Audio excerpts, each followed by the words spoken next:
time. Alright, this is my pitch for my final major project. By me, obviously.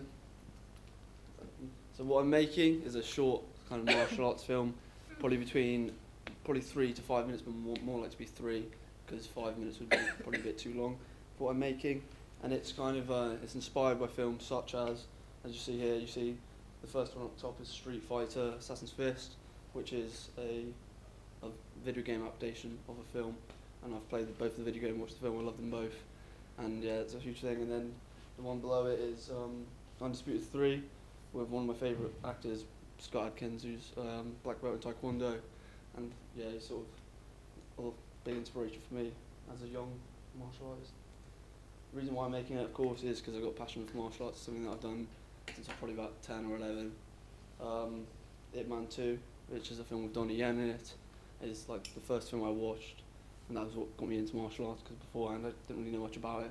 I saw it on, like, I think it was Film 4 or something. I watched it and it was, yeah, I thought that's awesome. Let's see what we can do with that.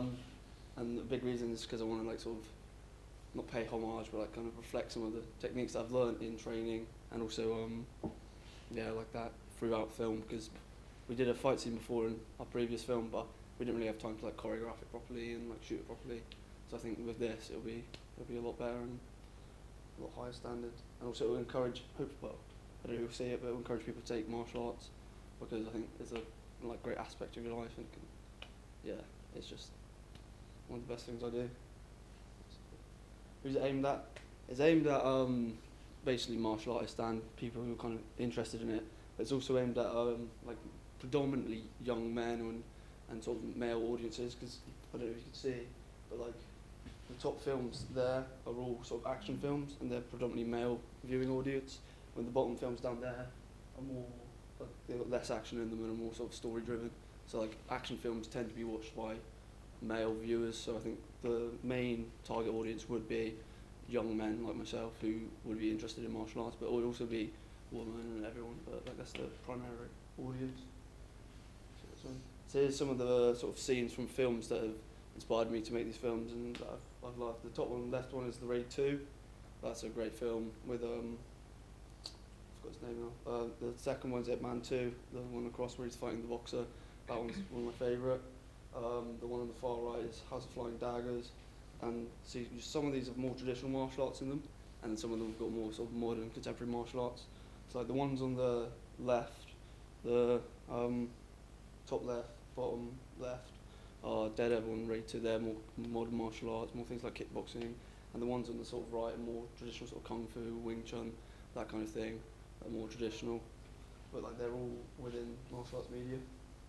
Where I'm going to shoot and who's in it.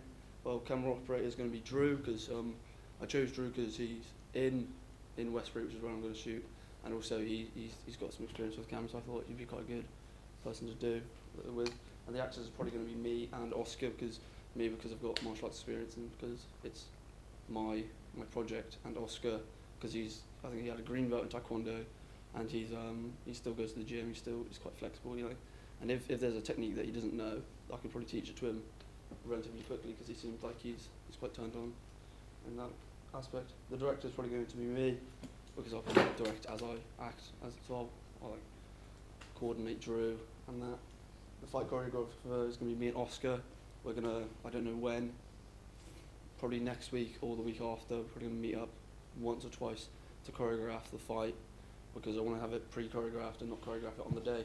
So it's better, it's more refined, it's better, rather than just, because before when we did one and it was a bit sloppy, we did it like on the fly. But if it's pre-choreographed, we've actually done it. We'll probably do it maybe in like the sports hall, or we could just do it, like, it doesn't really matter where, just some place that's, you know, got a bit of safety equipment. I'll see what I can do in the sports hall.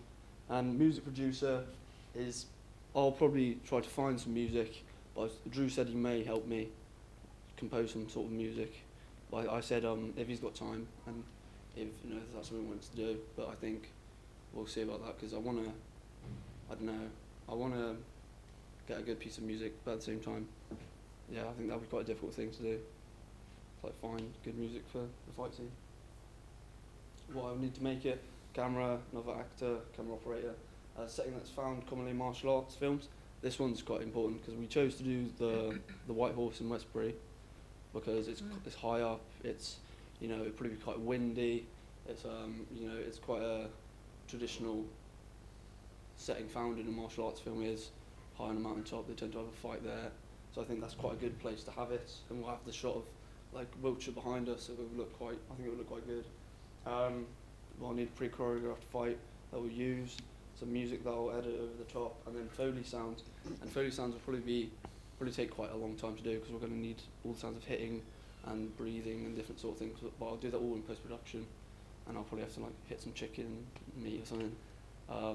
But yeah, we'll do that because I think the sound of the fight scene is really what sells it. Because some films, like films with like that the Shaw brothers made, they have like really over the top sounds of like things clashing and ting ting, that kind of thing.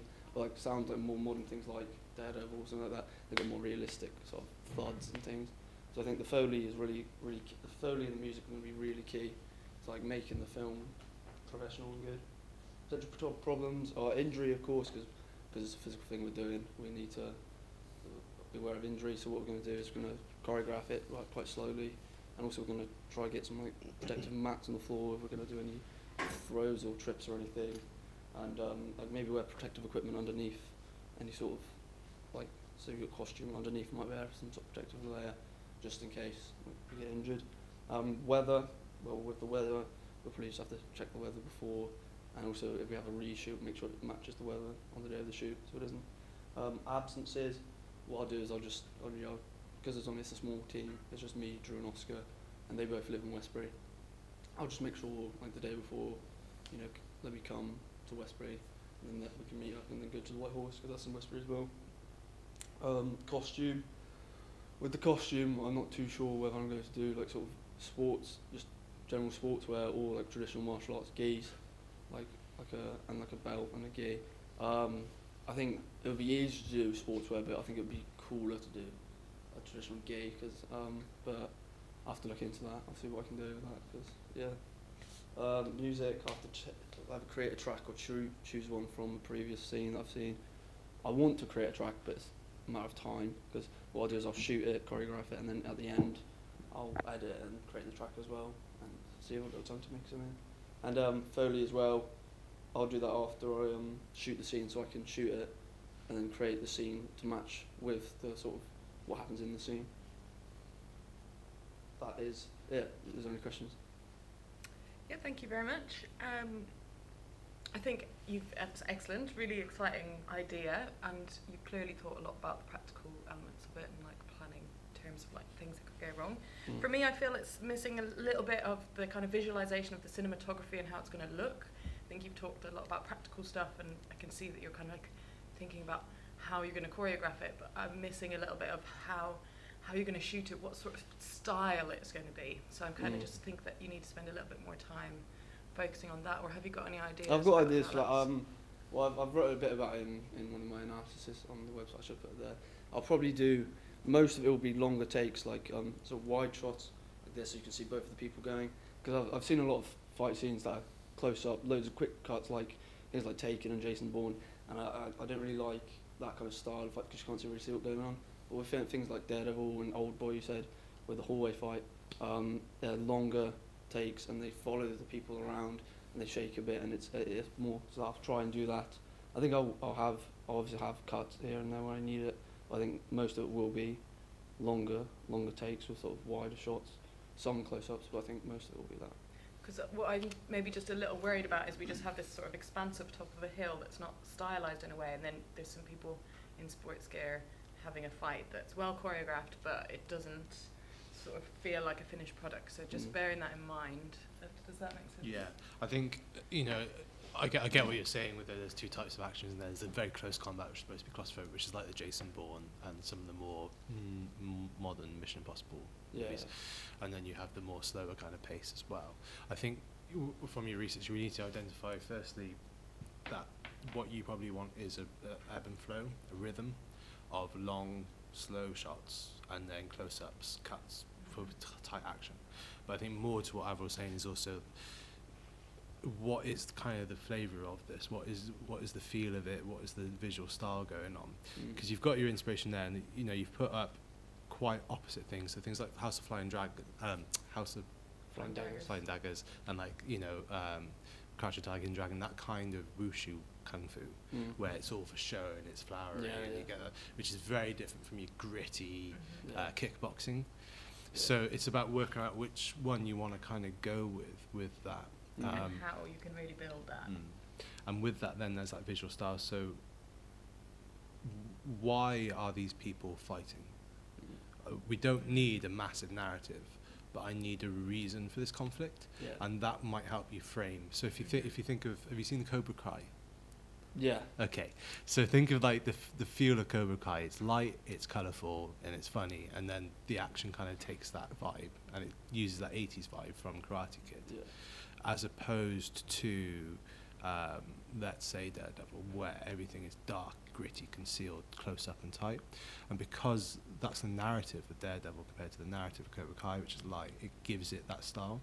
So I think we need to know what the kind of, not a deep narrative, but the purpose of why they're there, and that might help you establish the visual style.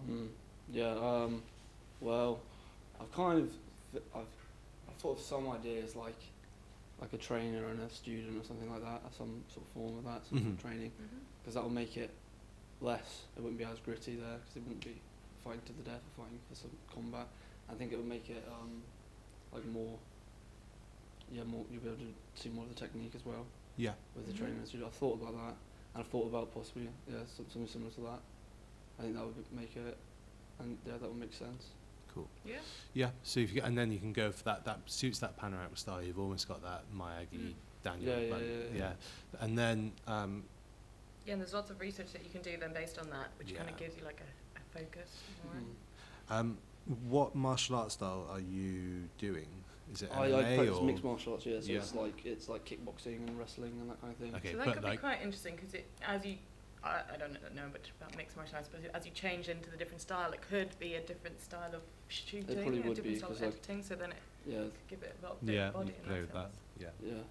Again, so kickboxing, wrestling, and what taekwondo kind of tied into that. Yeah, a bit of taekwondo, mostly kickboxing. So it's mostly kind of westernized. Western martial art rather than. So that might help you frame the purpose of it as well. So think about how you can tie that together. So how can you use the culture of those sports to help you define the visual style of the film. But yeah, I mean the idea is really good. I think you've got a solid idea. This is what I want to make, and now it's really about doing that heavy research into existing products to work out how it's going to look, how it's going to play out. The other thing then as well is you should do some pre-visualizations of it all. So test shoot every little bit. So when you do once you've got your choreography worked out wherever you've done it in a safe space, then work out exactly how you're going to do each shot, because action takes a very, very, very long time to do, even though it's a short thing, because you're doing so many shots and everything has to be perfect. So you have to make sure that it works visually. So you need basically a rough cut, a pre-visualization of a run-through before you do it for real, where you're really focusing on your camera quality of your image. Well, we could probably bring Drew along for the choreography as well, and then try to get a rough cut of what we're doing. So we'll choreograph it and then sort of do a rough cut rather than yes, we'll probably do that. Yeah, and I mean, why you were leaving the Foley until the end as well. Like, if you kind of got some clear ideas, you should be getting started. That's something that can definitely happen earlier. Well, if I do make a rough cut, then I could probably make Foley along with that. Yeah, I would be experimenting. And what are you feeling towards? Again, you kind of need your visual style before you do that, because I think you identified it, which is really good. You've got kind of like the modern, which is impact hits and things like that, but then you've got the really lovely classical it comes from 1970s Japanese cinema, where you've got all these really odd sound effects. And even like if you watch something like the Samurai Jack cartoons, where it's minimal dialogue, so everything relies on the audio quality. If you listen to the Foley noises used in that, they're absolutely fantastic throughout. So it's a good thing to start playing with that, because that'll help you work out, is this more realistic style or is this kind of more fantasy style? I probably will lean towards the more realistic style, because also because of what we have and because we can't really use the sort of the sets where they fly across the room, or like they do like free kicks and a spin and sort of all any sort of weaponry or things like that. And also I think it would be more within my capabilities to do a more realistic thing. Yeah. Especially because I train in more sort of not traditional, more sort of modern martial arts rather than sort of traditional kung fu. And then research-wise, have you thought about? You've got some good research there already, like really good, like identifying target audience is excellent. Yeah, I was really pleased with that too. Have you thought about other primary research you can conduct? Yeah, well, I was gonna. Well, I've got Maya's got a friend who, her dad's got a friend who's she said she can sort of give me his details because he's a black belt in taekwondo, so Brilliant. I can talk to him. Yeah. There's a few other martial arts people I know. I'll try and sort of get interviews with them, or maybe some sort of like call with them to ask them about things, and then I might like get some sort of form of interview format or questionnaire, just to ask sort of general people about martial arts, because when you do martial arts, it's different than sort of the average person's. You have a different look on it, like, because yeah, I think what I might do is like set up some sort of similar to the live game show that we did with the interviews where they sit down. Maybe something like that. Maybe not that extensive, but like just asking people. You know, focus groups. Have you seen martial arts films? Do you practice any this kind of thing? Yeah, and if you think about the people who practice martial arts are probably also the biggest martial arts film fans. Yeah. Yeah, so they're going to have not just knowledge about move sets and experiences they've had that can give you ideas for how you actually choreograph the fight, but also about what they enjoy seeing in these types of things and what character dynamics they enjoy. Yeah. And that might help you also build that kind of that visual style narrative. Yeah. Great. Yeah, great. Thank you very much. Cool. Thank Thank you. you, Matt. This slide.